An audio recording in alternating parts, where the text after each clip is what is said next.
Let's take a look at salt plus watercolor, and you can use any type of salt you may have, just like regular salt. You can use sea salt or a coarser salt, and actually these little salt packets from fast food restaurants can be really good too. To get started, I have some cold pressed watercolor paper, dipping a round brush in some water, and I'm just going to go ahead and get my page wet first. Make sure you have plenty of water and plenty of color on your paper as well. So just go ahead and coat this, and you can experiment with how wet your paper is. So I just have some colors here. I pull some ultramarine blue, and then I have a magenta and a moon glow. These are Daniel Smith colors. So what I'm going to do is just start laying down some pigment.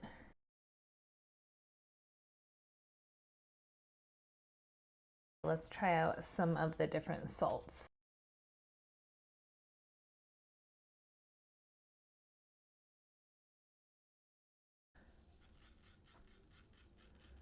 But this can be really fun for different types of textures, different backgrounds. You get the coolest effect when it dries.